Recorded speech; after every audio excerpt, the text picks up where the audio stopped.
구석구석 이야기가 가득한 섬 고고 제주 찾기 첫 시간. 오늘은 서귀포시 대정에서 시작해 볼까요?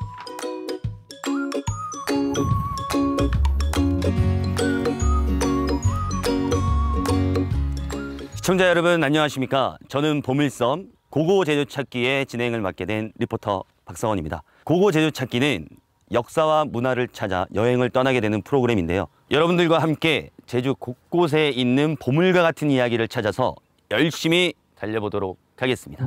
근데 이렇게 화창하게 좋은 날에 여기 뭐 마늘 캐면 되는 건가요? 감자 캐면 되는 건가요? 어떻게? 오늘 촬영하는 곳이 오늘의 주제와 관련이 있어요. 그러니까 뭐라도 주셔야 제가 뭐 그냥 어떻게? 찾아요. 뭘 찾아요? 힌트라도 주셔야죠. 여기요. 두 번째 힌트 드리겠습니다. 21세기 최첨단 시스템. 어명을 받들라. 자, 보긴 했는데요. 이쁘시네요. 이게 두 번째 힌트라고요? 아, 저는 누군지 알겠네요. 바로 조선시대 제주의 위인 거상 김만덕. 그런데 성원 씨는 아직 헤매고 있는 것 같죠? 이거 누군지 아시겠어요, 이분? 몰라요? 안녕하세요. 대정 사시는 분 같은데 모르신대요. 심사인당, 대장금. 와, 진짜 모르겠어요, 진짜. 첫 방송부터 이게 녹록치 않습니다. 사명감을 갖고 파이팅을 다해서 마을로 가서 어떻게든 정답을 찾아내보도록 하겠습니다. 여러분, 가시죠. 고고! 힌트 속 인물의 정답을 찾으러 마을로 떠난 성원 씨. 과연 마을에서 정답을 맞힐 수 있을까요? 안녕하세요. 예. 잠시만요. 네. 오, 나이스. 보물찾기를 하는 중인데 여기 PD 선생님이 예. 저한테 힌트 2개만 줬거든요. 예. 첫 번째 힌트, 대정.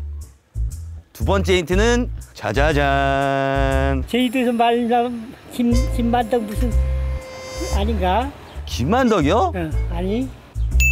김만덕이요? 오, 대정이랑 관련이 있습니까? 대정이 관련. 대정에는 이런 미인이 없는데. 상당히 미인인 것 같은데 저도 솔직히 김만덕 선생님 하면은 동문통밖에 생각이 안 나거든요. 아이고 더운데 수건다. 네. 삼촌 안녕히 가세요. 우와, 진짜 제가 이 사진만으로 봐서는 1도 감을 잡지 못했는데 방금 만난 이 삼촌 때문에 뭔가 조금 저의 무지함이 깨고 있는 것 같습니다. 자, 출발! 김만덕이래요. 하하, 성원 씨 신났네요. 대정과 김만덕, 마을 어르신 덕에 힌트 정답도 알았겠다. 이제 본격적으로 주제를 찾아 나서 보는데 진짜 뭐 아무도 안 계시네? 계세요. 도통 도움을 청할 사람이 안 보이네요. 피디님, 만날 수 있는 사람도 없고 뭐 물어볼 사람도 없고 뭐 제가 알고 있는 거는 대정이랑 이 김만덕. 대정, 만덕, 연결고리, 이건 너의 연결고리. 후! 힌트 좀 주세요. 개인기 했으니까. 힌트 좀 주세요, 힌트. 에? 힌트 좀, 진짜. 이 중에서 고르셔야 됩니다. 자, 뭐요? 어떻게 당 떨어진 거 알고 완당이라는 힌트를 주지? 완당. 완당이 뭐당? 모르겠당. 힌트 더 안 준당. 삼촌. 완당이 뭔지 알아요? 완당. 완당이 주사 할아버지 낙관? 네, 감사합니다. 예. 완당이 바로 추사 김정희 선생님의 호 낙관이라고 했는데 그게 맞나요? 시청자 여러분은 아시겠어요? 대정과 김만덕 그리고 완당의 연결고리. 오늘의 주제는 바로 추사 김정희 선생이었군요.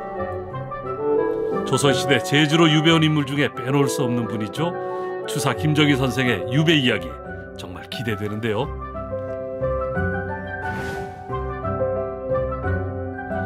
와, 어쩐지 솔직히 대정하면은 추사 김정희 선생님이 떠올리긴 했는데 잠깐만.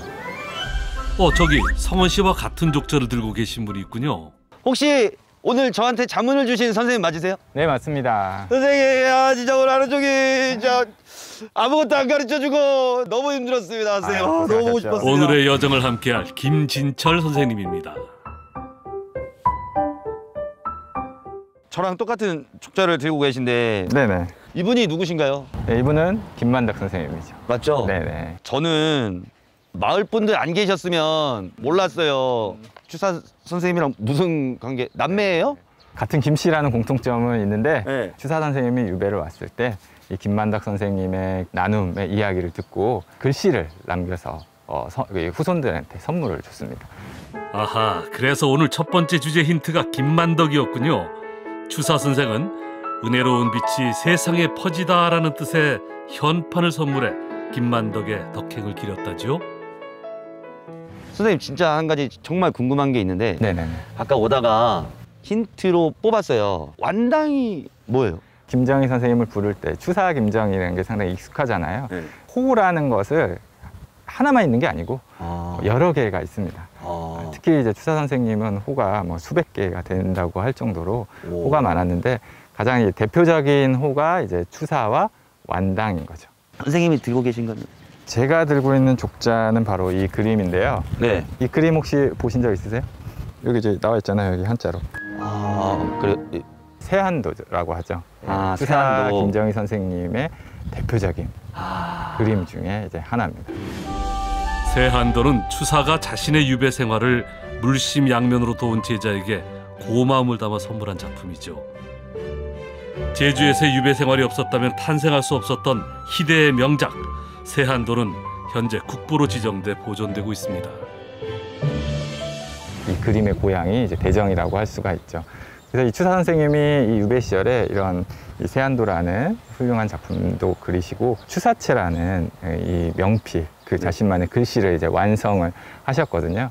그래서 이번 시간에는 유배 생활을 하시면서 그런 추사 선생님이 어떻게 이런 작품들 또는 이런 글씨들을 완성해 나갔는지 그 내용들을 한번 알아보는 시간을 갖도록 하겠습니다. 저도 엄청 궁금하니까 선생님의 선봉하에 저희 네. 따르면서 네. 많이 배우도록 하겠습니다. 학문과 벼슬길에서 탄탄대로를 달리던 추사 김정희. 1840년 양반가의 권력 다툼에 밀려 누명을 쓰고 변방에 섬이던 제주로 유배를 오게 됐죠. 그의 인생을 바꿔놓은 제주에서의 유배 생활. 이 유배길에서 추사는 어떤 생각을 하고 어떻게 변해갔을까요?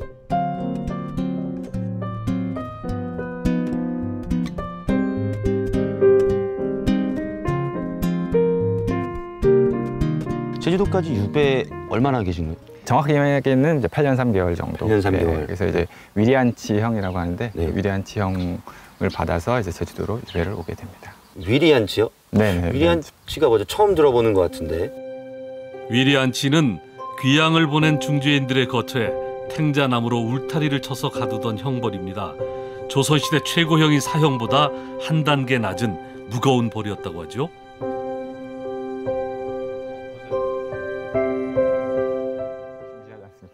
예전에 견학 왔을 때 봤었는데 솔직히 그때는 이런 감정이 없었거든요. 여기 가시덩굴에서 주는 그 위압감과 압박감은 굉장했을 것 같은데 생각만 해도 답답한데 그걸 8년 3개월 횟수로 하면 9년이나 그렇죠.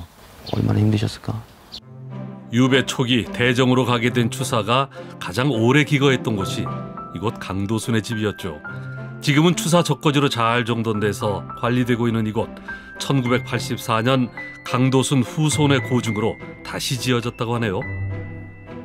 난생 처음 세상과 고립된 삶을 살게 된 추사의 제주 유배 생활은 어땠을까요? 대정에 와서 유배 생활을 시작을 하게 됐는데 적응을 어떻게 잘 했을까요? 추사 선생님이? 이 머나 먼 거리기도 한데 외딴 섬에 그렇죠. 모르는 곳에 적응을 못할 것 같아요. 솔직히 저도 못할 것 같아요. 가장 힘든 게 뭐였을까를 생각을 해보면 아무래도 저희가 뭐 여행을 간다거나 이럴 때 가장 중요시하는 게 먹거리잖아요. 그렇죠. 네, 그래서 이 음식이 가장 이제 문제 중에 하나였어요. 입맛에 좀 안 맞았나 봐요, 제주도 음식이. 그럼 이제 어떻게 해야 되냐? 집에 있는 아내에게 편지를 써요. 여러 가지 음식들을 보내달라고 부탁을 하는 거죠. 그럼 그때는 저장도 힘들었잖아요. 그렇죠.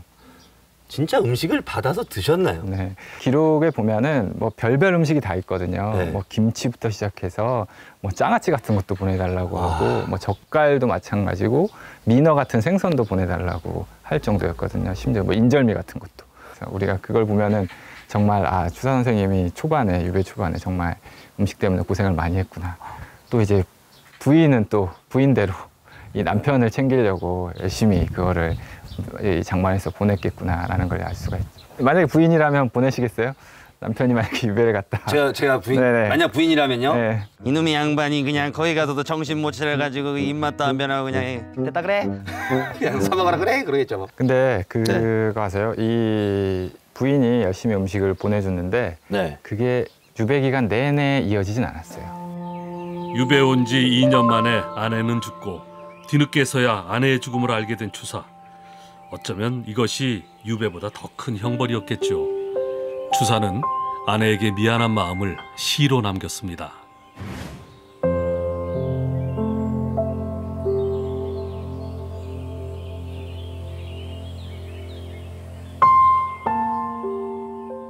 사실 그 유배 생활이 그렇게 쉽지 않았던 이유 중에 하나가 이 병에 많이 걸리셨어요. 병이요? 네, 풍토병이라고 하잖아요. 네. 뭐 안질로부터 시작을 해가지고 소화불량도 걸리기도 하고요. 다리도 아프기도 하고 글씨를 쓸 수 없을 정도로 상당히 그 몸이 안 좋아지기도 했었습니다. 먹는 것을 통해서 이 병을 다스리는데 대표적인 게 인삼을 먹었어요.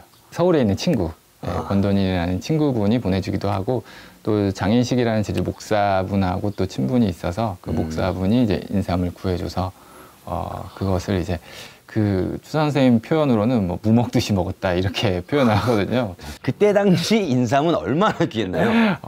저도 그 살아보지 않아서 모르겠지만 우리가 인삼하면 그때 우리나라의 대표적인 수출 품목 중 하나였잖아요. 그러니까 그렇죠. 상당히 귀했을 것 같아요. 그때도. 또 하나 이제 추사 선생님이 병을 고치기 위해서기도 하지만 좀 취미 생활로 즐겼던 것 중에 하나가 바로 이 차예요. 차. 다도. 예, 그렇죠.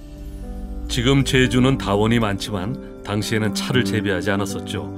차를 구하기 힘들었던 그 당시 추사에게 차를 보낸 이는 바로 추사의 동갑내기 절친 초의 스님이었습니다. 다성이라는 그의 호에서 알 수 있듯이 조선의 다도를 정립한 분이죠. 두 사람이 주고받은 편지에는 이런 기록이 남아 있습니다.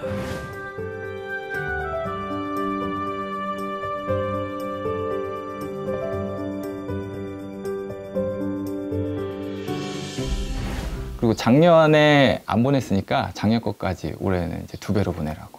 예, 그렇게 편지를 쓰기도 했죠. 절대적인 약간 까도남 스타일의 까칠한 도시의 남자라고 그런 게 어느 정도 있었던 것 같아요. 왜냐면은 자기가 필요한 것들을 편지에서 써서 보내는데 어느 방, 어느 곳에 거기 열어보면 그 책이 있을 거니까 그걸 보내줘라.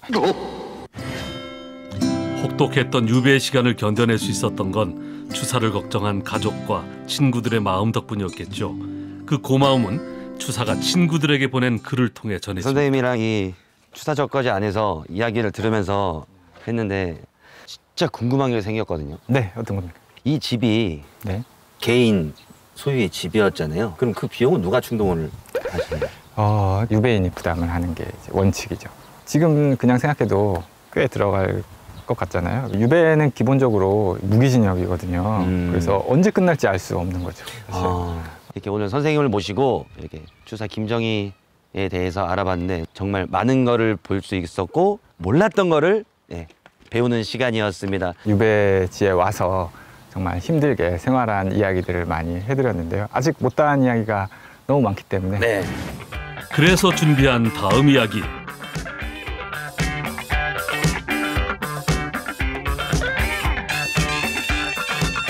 네, 벌써 이렇게 끝나다니 너무 아쉽습니다. 네. 하지만 고고 제주 찾기는 다음 주에도 여러분들에게 찾아간다는 점. 여러분, 다음 주에 또 만나요. 다음 주에도 기대해 주세요.